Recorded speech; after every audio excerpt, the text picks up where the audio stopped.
নমস্কাৰ বন্ধু-বান্ধৱীসকল, আজি আমি আলোচনা কৰিম অসম পুলিচ এবিবিৰ প্ৰিভিয়াছ ইয়াৰ পেপাৰ 2014 বৰ্ষৰ পৰা 2022 বৰ্ষলৈ অসম পুলিচ এবিবিত কেনেকুৱা ধৰণৰ জিকে কুৱেশ্যন আহিছিলে। আজি আমি তাকেই এই ভিডিঅ'টোৰ মাধ্যমেৰে আলোচনা কৰিম। যদি আজি আপুনি আমাৰ চেনেললৈ প্ৰথমবাৰ ভিজিট কৰিছিলে, ভিডিঅ'টো এটা লাইক কৰি চেনেলটো ছাবস্ক্ৰাইব কৰি ৰাখিবা আগলৈ এনে ধৰণৰ ভিডিঅ' পাই থাকিবৰ বাবে। বলক এতিয়া ভিডিঅ'টো আৰম্ভ কৰোঁ। ফাৰ্ষ্ট কুৱেশ্যন দিয়া আছে, কোনখন দেশ বিমষ্টেকৰ সদস্য নহয়? 2021 বৰ্ষত আহিছিলে কুৱেশ্যনটো। Which country is not a member of BIMSTEC? Bangladesh, Bhutan, Nepal নে পাকিস্তান? শুদ্ধ উত্তৰ হ'ব option number D, Pakistan. Pakistan দেশখন বিমষ্টেকৰ সদস্য দেশ নহয়। বিমষ্টেকৰ সদস্য দেশ 7খন পৰে: বাংলাদেশ, ভূটান, ইণ্ডিয়া, ম্যানমাৰ, নেপাল, শ্ৰীলংকা আৰু থাইলেণ্ড। ইম্পৰ্টেণ্ট হয়, মনত ৰাখিবা। নেক্সট কুৱেশ্যন দিয়া আছে, কাউন্সিল অফ ষ্টেটছ কি নামেৰে জনা যায়? What is the council of state known by? Lok Sabha, Rajya Sabha, Vidhan Sabha নে বিধান পৰিষদ? শুদ্ধ উত্তৰ হ'ব option number B, Rajya Sabha. Rajya Sabha হৈছে council of states. Next question, তলৰ কোনখন ৰাজ্য কেন্দ্ৰীয় শাসিত নহয়? 2021 বৰ্ষত আহিছিলে কুৱেশ্যনটো। Which of the following state it's not a Indian territory?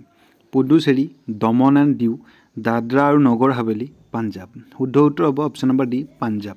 Punjab কেন্দ্ৰীয় শাসিত নহয়।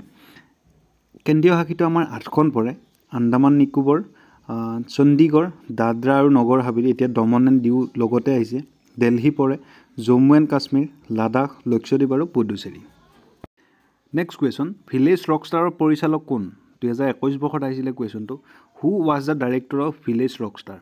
জাহ্নু বৰুৱা, ৰীমা দাস, মঞ্জু বৰুৱা নে সুপ্ৰভা দেৱী? শুদ্ধ উত্তৰ হ'ব option number B, Rima Das. Rima Das হৈছে ভিলেজ ৰকষ্টাৰৰ পৰিচালক। নেক্সট কুৱেশ্যন, বৰ্তমান ইণ্টেলিজেঞ্চ ব্যুৰোৰ অধ্যক্ষ কোন? 2021 বৰ্ষত আহিছিলে কুৱেশ্যনটো। Who was the chairman of IB? Dineshwar Sharma, Rajiv Jain, Arvind Kumar নে তপন ডেকা? শুদ্ধ উত্তৰ হ'ব option number D, Tapan Deka. বৰ্তমানেও তেখেতেই আছে অধ্যক্ষ ইণ্টেলিজেঞ্চ ব্যুৰোৰ, Tapan Deka. Next question, monopoly শব্দটো কিহৰ সৈতে জড়িত? 2021 বৰ্ষত আহিছিলে কুৱেশ্যনটো। Associated word with the monopoly? সমাজবাদ, পুঁজিবাদ, মিশ্ৰিত নে অৰ্থনীতি? শুদ্ধ উত্তৰ হ'ব অপশ্যন নম্বৰ বি, পুঁজিবাদ। মনোপলি শব্দটো পুঁজিবাদৰ সৈতে জড়িত। নেক্সট কুৱেশ্যন, ৰিয়ান পৰাগ এগৰাকী, 2021 বৰ্ষত আহিছিলে কুৱেশ্যনটো। ৰিয়ান পৰাগ কি? ৰিয়ান পৰাগ এগৰাকী খেলুৱৈ, মানে ক্ৰিকেট খেলুৱৈ। শুদ্ধ উত্তৰ হ'ব খেলুৱৈ। তেখেতে ৰাজস্থান ৰয়েলছৰ হৈ ক্ৰিকেট খেলে, যেনিবা IPL খেলে। এইটো কুৱেশ্যন ইম্পৰ্টেণ্ট হ'ব, যিহেতু তেখেতে অসমক ৰিপ্ৰেজেণ্ট কৰি আছে। আৰু এইবাৰ 2025 বৰ্ষৰ IPLৰ বাবে ৰাজস্থান ৰয়েলছে 14 কৰোৰত তেখেতক ৰিটেইন কৰিছে। এইটো কথা তুমি মন কৰিবা, যিহেতু তোমাক এইটো কুৱেশ্যন সুধিব পাৰে যে কিমান কৰোৰত তেখেতক ৰিটেইন কৰিছে বুলি। 14 কৰোৰ ইম্পৰ্টেণ্ট হয়। আৰু এইখিনিতে তুমি যদি আমাৰ মেথছৰ ভিডিঅ' চোৱা নাই, চাই ল'বা।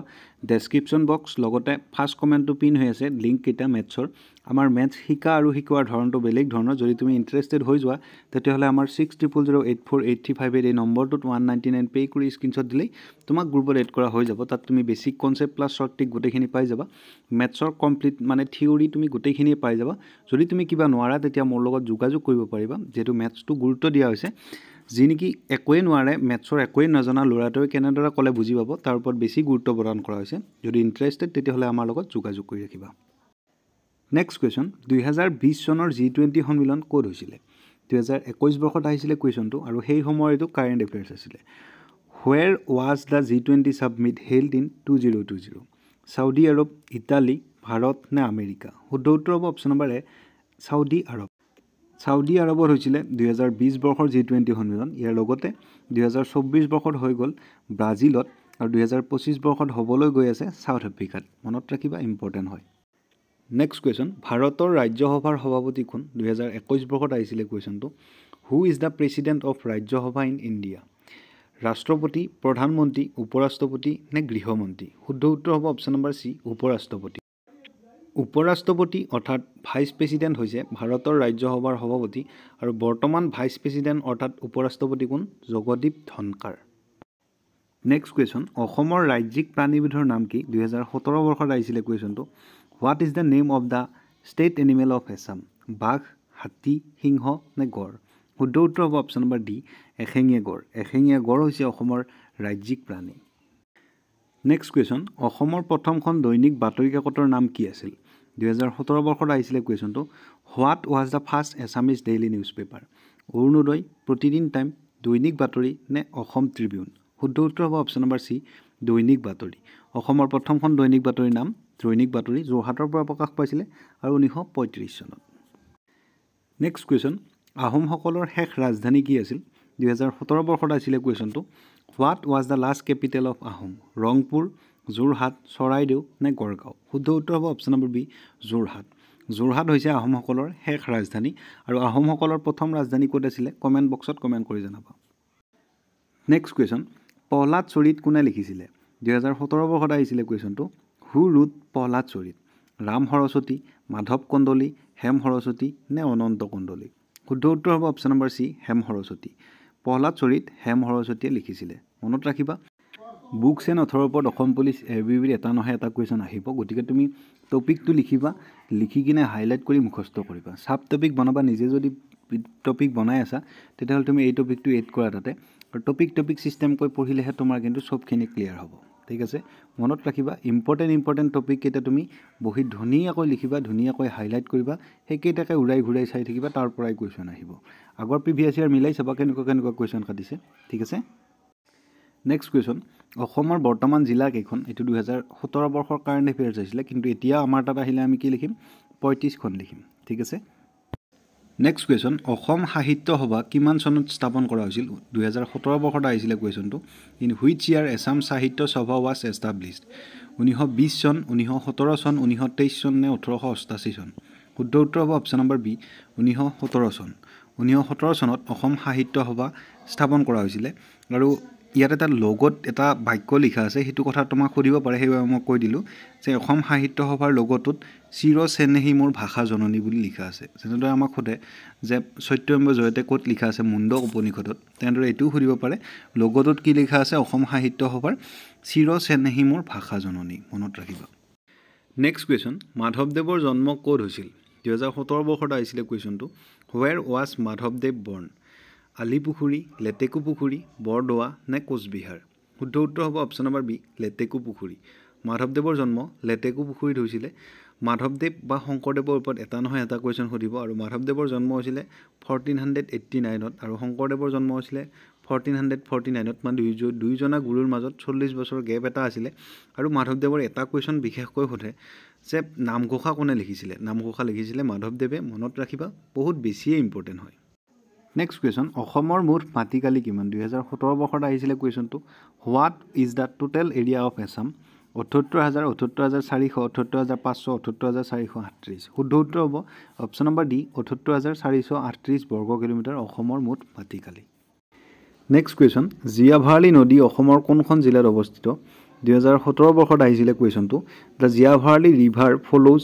In which district of Assam Lakhimpur Sonitpur Nagaon নে শিৱসাগৰ শুদ্ধ উত্তৰ হ'ব অপশ্যন নম্বৰ বি শোণিতপুৰ তেজপুৰৰ মাজেৰে জীয়া ভৰালী নদীখন বৈ গৈছে লোকেশ্যন বেছড বা নদ নদীৰ ওপৰত অসম পুলিচ এবিবিত এটা নহয় এটা কুৱেশ্যন আহিব ইম্পৰ্টেণ্ট টপিক হয় মন কৰিবা নেক্সট কুৱেশ্যন কোন চনত ৰবীন্দ্ৰনাথ ঠাকুৰক নোবেল পুৰস্কাৰ প্ৰদান কৰা হৈছিল 2017 বৰ্ষত আহিছিলে কুৱেশ্যনটো in which year was Rabindranath Tagore awarded the Nobel prize 1913 চন 1999 চন 1892 চন নে 1995 চন শুদ্ধ উত্তৰ হ'ব অপশ্যন নম্বৰ এ 1913 চন 1913 চনত ৰবীন্দ্ৰনাথ ঠাকুৰদেৱক নোবেল পুৰস্কাৰ প্ৰদান কৰা হৈছিলে নেক্সট কুৱেশ্যন প্ৰথম আহোম ৰজাজনৰ নাম কি 2017 বৰ্ষত আহিছিলে কুৱেশ্যনটো who was the first Ahom king Mahiranga Danav Rudra Singha Sukaphaa নে চুহুংমুং শুদ্ধ উত্তৰ হ'ব অপশ্যন নম্বৰ চি চুকাফা হৈছে প্ৰথম আহোম ৰজা আৰু যদিহে প্ৰশ্নটো এনেদৰে আহিলে হয় অসমৰ প্ৰথম ৰজাজনৰ নাম কি তেতিয়াহ'লে উত্তৰটো কি হ'ল হয় তুমি তলৰ কমেণ্ট বক্সত কমেণ্ট কৰি জনাবা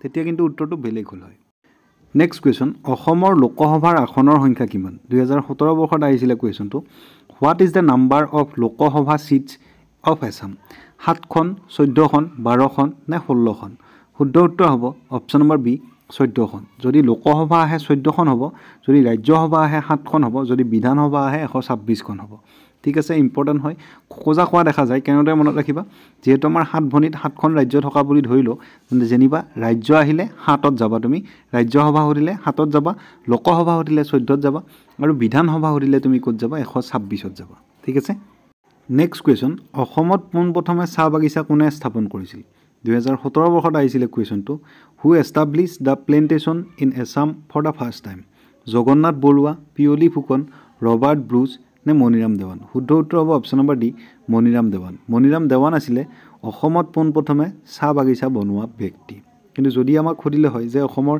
চাহ আৱিষ্কাৰক কোন তেতিয়াহ'লে ৰবাৰ্ট ব্ৰুজ হ'ল হয় 1823 চন ঠিক আছে আৰু আমাক মণিৰাম দেৱানক কেতিয়া এৰেষ্ট কৰিছিলে বুলি আহিলে 1857ত এৰেষ্ট কৰিছিলে নেক্সট কুৱেশ্যন ভাৰত পাকিস্তান সীমান্তক কি নামেৰে জনা যায় 2017 বৰ্ষত আহিছিলে কুৱেশ্যনটো what is the Indo Pak border is known as Radcliffe line McMahon line Durand line নে পক ষ্ট্ৰেইট শুদ্ধ উত্তৰ হ'ব option number A Radcliffe line Bharat আৰু পাকিস্তানৰ সীমান্তক ৰেড ক্লিফ লাইন বুলি জনা যায় আৰু মেকমোহন লাইনডাল আমি কোন দুখন দেশৰ মাজত থকাটো জানো সেইটো তুমি তলৰ কমেণ্ট বক্সত কমেণ্ট কৰি জনাবা নেক্সট কুৱেশ্যন 2011 চনৰ লোকপিয়ল মতে অসমৰ মুঠ জনসংখ্যা কিমান 2017 বৰ্ষত আহিছিলে কুৱেশ্যনটো what is the total population of Assam according to the 2011 census 3.15 crore 3.20 crore 3.25 crore নে 3.12 কৰোৰ শুদ্ধ উত্তৰ হ'ব অপশ্যন নম্বৰ ডি 3.12 কৰোৰ যেহেতু 2011 চনৰ লোকপিয়ল অনুসৰি অসমৰ মুঠ জনসংখ্যা 3,11,69,272 জন আছিলে সেইটো 3.12 কৰোৰ বুলি লিখি দিছে নেক্সট কুৱেশ্যন গৌতম বুদ্ধৰ জন্ম ক'ত হৈছিল 2017 চনত আহিছিলে কুৱেশ্যনটো হোৱেৰ ৱাজ গৌতম বুদ্ধ বৰ্ণ বৈশালী লুম্বিনী ৰাজগীৰ নে কুচিনাৰা শুদ্ধ উত্তৰ হ'ব option number B Lumbini Gautam বুদ্ধৰ জন্ম লুম্বিনীত হৈছিলে নেক্সট কুৱেশ্যন জয়মতী চলচ্চিত্ৰ কোন চনত মুক্তি পাইছিল 2017 বৰ্ষত আহিছিলে কুৱেশ্যনটো in which year was the film Joymoti released 1935 1939 1940 নে 1942 শুদ্ধ উত্তৰ হ'ব অপশ্যন নম্বৰ এ 1935 1935ত জয়মতী চলচ্চিত্ৰ মুক্তি পাইছিলে আৰু ইয়াত জয়মতীৰ চৰিত্ৰটোত অভিনয় কৰিছিলে কোনে বুলি আহিলে আইদেউ সন্দিকৈ হ'ব আৰু জয়মতীৰ পৰিচালক কোন আহিলে ৰূপকোঁৱৰ জ্যোতিপ্ৰসাদ আগৰৱালা শুদ্ধ উত্তৰ হ'ব নেক্সট কুৱেশ্যন নামঘোষা কোনে লিখিছিল 2017 বৰ্ষত আহিছিলে কুৱেশ্যনটো হু ৰুট নামঘোষা শংকৰদেৱ মাধৱ কন্দলী নে ৰাম সৰস্বতী শুদ্ধ উত্তৰ হ'ব অপশ্যন নম্বৰ বি মাধৱদেৱে নামঘোষা লিখিছিলে আৰু নামঘোষাক হেজাৰী ঘোষা বুলিও জনা হয় 1000টা ঘোষা থকা বাবে এই নামঘোষাক হেজাৰী ঘোষা বুলি কোৱা হয় নেক্সট কুৱেশ্যন সৰ্থেবাৰী কিহৰ বাবে বিখ্যাত 2017 বৰ্ষত আহিছিলে কুৱেশ্যনটো what is Sarthebari famous for সোণ ৰূপ লো নে কাহ শুদ্ধ উত্তৰ হ'ব অপশ্যন নম্বৰ ডি কাহৰ বাবে সৰ্থেবাৰী বিখ্যাত নেক্সট কুৱেশ্যন অসমৰ প্ৰথম ৰজাজনৰ নাম কি আছিল 2017 বৰ্ষত আহিছিলে কুৱেশ্যনটো who was the first king of Assam Mahiranga Danav Sukaphaa Biswa Singha নে নৰকাসুৰ শুদ্ধ উত্তৰ হ'ব অপশ্যন নম্বৰ এ মহিৰংগ দানৱ বংশৰ প্ৰতিষ্ঠা হৈছিলে প্ৰথম অসমত গতিকে প্ৰথম ৰজা আহিলে মহিৰংগ দানৱ শুদ্ধ উত্তৰ হ'ব নেক্সট কুৱেশ্যন ভাৰতৰ প্ৰথম উপৰাষ্ট্ৰপতিগৰাকীৰ নাম কি আছিল 2017 বৰ্ষত আহিছিলে কুৱেশ্যনটো who was the first vice president of India doctor Rajendra Prasad Zakir Hussain Sarvepalli Radhakrishnan নে শংকৰ দয়াল শৰ্মা শুদ্ধ উত্তৰ হ'ব option number C Sarvepalli Radhakrishnan ভাৰতৰ প্ৰথম উপৰাষ্ট্ৰপতি সৰ্বপল্লী ৰাধাকৃষ্ণন আছিলে নেক্সট কুৱেশ্যন ভাৰত ত্যাগ আন্দোলন কেতিয়া আৰম্ভ হৈছিল 2017 বৰ্ষত আহিছিলে কুৱেশ্যনটো when did the quit India movement start 1920 চন 1942 চন 1930 চন নে 1938 চন শুদ্ধ উত্তৰ হ'ব অপশ্যন নম্বৰ বি 1942 1942 চনত ভাৰত ত্যাগ আন্দোলন আৰম্ভ হৈছিলে নেক্সট কুৱেশ্যন শৰাইঘাটৰ যুদ্ধ কিমান খ্ৰীষ্টাব্দত হৈছিলে 2017 বৰ্ষত আহিছিলে কুৱেশ্যনটো in which year was the battle of Saraighat fought 1671 চন 1556 চন 1771 চন নে 1667 চন শুদ্ধ উত্তৰ হ'ব অপশ্যন নম্বৰ এ 1671 চন 1671 চনত শৰাইঘাটৰ যুদ্ধ লাগিছিলে মোগল আৰু আহোমৰ মাজত মোগলৰ হৈ ৰামসিংহই যুঁজ দিছিলে আৰু আহোমৰ হৈ লাচিত বৰফুকন আছিলে নেক্সট কুৱেশ্যন চাইনা নেহৱাল কি খেলৰ সৈতে জড়িত 2017 বৰ্ষত আহিছিলে কুৱেশ্যনটো Saina Nehwal related in which sport badminton table tennis hockey নে মল্লযুদ্ধ শুদ্ধ উত্তৰ হ'ব option number A badminton Saina Nehwal বেডমিণ্টনৰ লগত জড়িত তেখেতে 2012 লণ্ডন অলিম্পিকত ব্ৰঞ্জ মেডেল জিকিবলৈ সক্ষম হৈছিলে নেক্সট কুৱেশ্যন প্ৰধানমন্ত্ৰীয়ে স্বচ্ছ ভাৰত অভিযান ক'ৰ পৰা আৰম্ভ কৰিছিলে সেই সময়ৰ এইটো কাৰেণ্ট এফেয়াৰ্ছ আছিলে 2017 চনত আহিছিলে কুৱেশ্যনটো where did the prime minister start the স্বচ্ছ ভাৰত অভিযান ৰাজঘাট নতুন দিল্লী অভয়ঘাট নে লালকিল্লা শুদ্ধ উত্তৰ হ'ব অপশ্যন নম্বৰ এ ৰাজঘাট প্ৰধানমন্ত্ৰীয়ে স্বচ্ছ ভাৰত অভিযান ৰাজঘাটৰ পৰা আৰম্ভ কৰিছিলে নেক্সট কুৱেশ্যন বন্দে মাতৰম গীতটো কোনে ৰচনা কৰিছিল 2017 বৰ্ষত আহিছিলে কুৱেশ্যনটো who compose the song Vande Mataram Bankim Chandra Chattopadhyay Rabindranath Thakur Mohammad Iqbal নে ডক্টৰ ভীমৰাও আম্বেদকাৰ শুদ্ধ উত্তৰ হ'ব option number A Bankim Chandra Chattopadhyay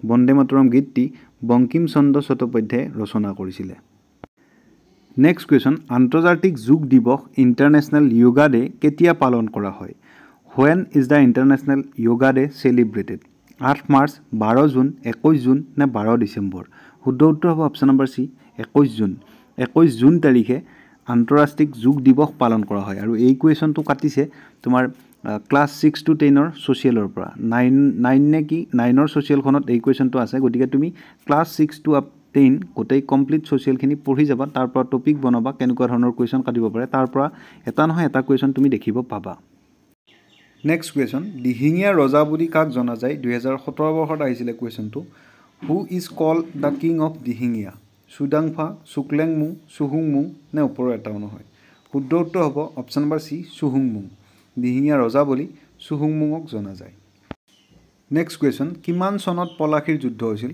2017 বৰ্ষত আহিছিলে কুৱেশ্যনটো in which year was battle of Plassey fought 1659 1757 1667 নে 1767 শুদ্ধ উত্তৰ হ'ব অপশ্যন নম্বৰ বি 1757 পলাশীৰ যুদ্ধ হৈছিল আজিলৈ ইমানখিনিয়ে আছিলে যদি আপুনি আমাৰ মেথছ ক্লাছটোত জইন কৰিব বিচাৰে তেতিয়া 60084858 এই নম্বৰটোত 199 পে' কৰি স্ক্ৰীনশ্বট দিবা বা তুমি যদি অধিক জানিব বিচাৰা তেতিয়াহ'লে মোৰ লগত যোগাযোগ কৰিবা ফোন কৰিবা বা হোৱাটছআপ কৰিবা যিকোনো কৰিব পাৰা ধন্যবাদ তেতিয়াহ'লে জয় আই অসম